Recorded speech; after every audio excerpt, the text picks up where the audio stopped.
For 2014, Ish Monroe is still sticking with what he fished in 2013, and that's the Daiwa CLO, teamed up with the Tatula Type Rs. This is actually one of the first reels that I got to try out, was a 6:3 to 1 gear ratio, so I put it on the Biggie Series crankbait. You know, when I'm throwing square bill crankbaits, this is my rod of choice. It's a 721 MHFB, which is basically a fiberglass graphite composite rod, 7'2" on a medium heavy side.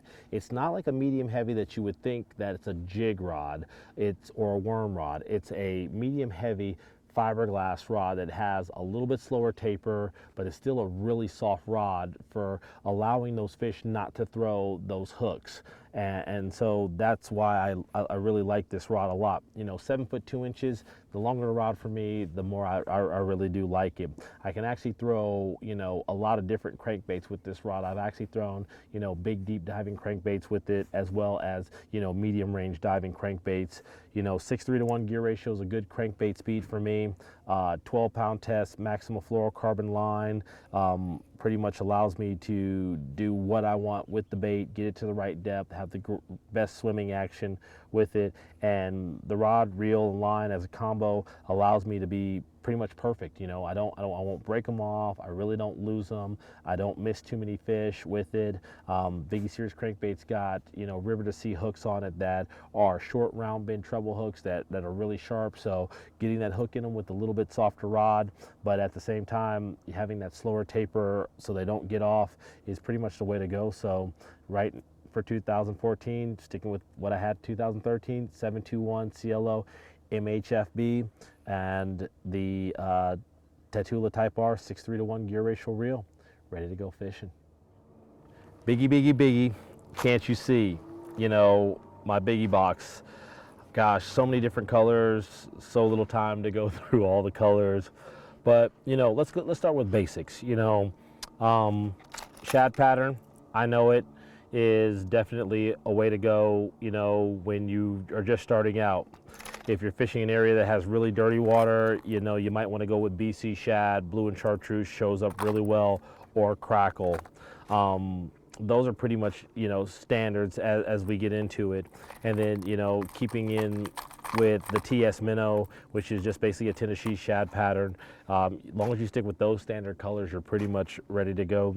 There'll be times where, you know, you need a red one like cold-blooded or Delta Crawl. As you start into the pre-spawn time, I really like something with a little bit more chartreuse in it, or a red color or a black color, something that's going to show up really well and actually getting lighter as, you know, the spring rolls through, getting into summer when the water starts clearing up, and getting to the fall when the fish are actually triggering in on chasing shad. So when you look at it, when you start out, you go your darker colors and your bluegill colors and your chartreuse colors for, you know, starting out in the earlier season, and rotating into, you know, the lighter colors as you get back into fall. You know, but for me, you know, my ultimate favorite one is called the Heater, which is basically a brown crawdad color. It's my color of choice anywhere I went in the country. You know, when I first started fishing this color, it was everywhere I could go, I could pretty much catch fish on the Biggie Series crankbait. For me, square bill crankbaits, I fish them, you know, pretty much all year long, but the best time is pre-spawn and in the fall for me for catching, you know, fish on these.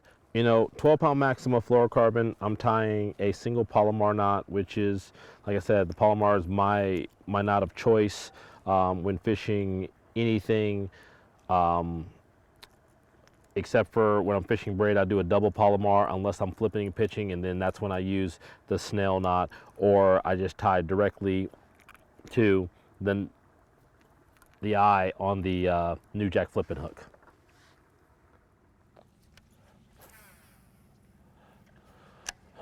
Rod and reel, you know, 7'2", 7'2", you know, composite rod allows me to have a lot of control over the bait, you know, when I'm making the cast. The longer length rod allows me to get a good hook set on those really long casts. The composite rod allows that fish to come up behind the bait and eat that bait before you actually feel him. You got to wait till he actually turns. that's what this rod does. You know, a lot of fish will actually come up to a bait and inhale the bait. And when they're inhaling that bait, you actually feel it moving. And with the graphite rod, you'll actually feel that, and you'll pull the bait away, or you'll barely get a hook right into the front lip. You know, a lot of people, you see them, they got them barely hooked. Well, that's the reason, is their rod action was too sensitive and too fast. So, you know, that's why I got into composite, which is not as sensitive as graphite and allows that fish to actually get the bait in his mouth, and I don't feel him till he actually turns.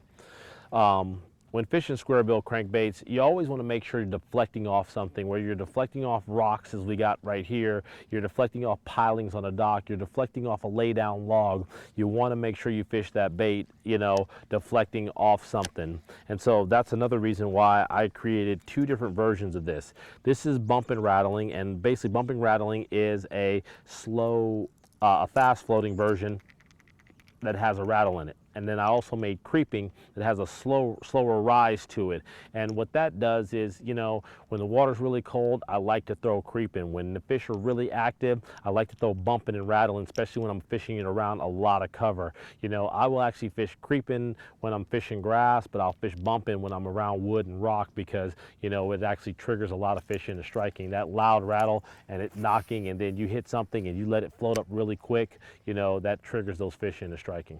So, you know, when I'm fishing the fluorocarbon line on all my squarebill crankbaits, you know, I'm actually looking for the less stretch, and I'm making up for the less sensitivity that you get out of a fiberglass rod versus a graphite rod. I still would like to have some sensitivity and some feel of I know what's going on, but with the slower taper, the rod not being that stiff, you can get away with fluorocarbon line, plus fluorocarbon sinks, and so you can actually get that squarebill just a little bit deeper, because sometimes people might not think of it, but 6 inches makes a whole lot of difference, you know, when you're fishing a squarebill, because once again, if you're not bumping off that structure, you're definitely not going to be catching fish.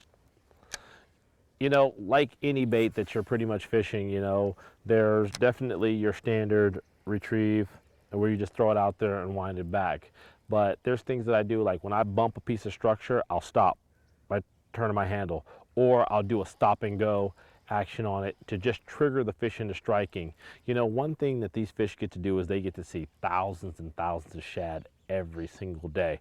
Well, why should they go eat your crankbait if it looks just like every other shad? Bass are a bird of prey, so you know, you might have a situation where you're winding your crankbait, and if you're winding a steady motion and he's following it, well, he has no reason to eat it. But if you stop it, it might trigger him in eating, because it shows a weakness, or it shows he gets scared, or it shows like it's trying to get away from the bass, so the bass will react on it and eat it. So, you know, having your standard retrieve is great, but making sure that there's times where you switch up your retrieve. And like I said, with any bait, let the fish dictate to you what they want. Cielo rod, 7 foot 2 inches, MHFB, Daiwa Tatula, Type R, 100H, 6:3-to-1 gear ratio, 12 to 15 pound maximum fluorocarbon. You're pretty much going to be ready to go fish squarebills anywhere you want in the country.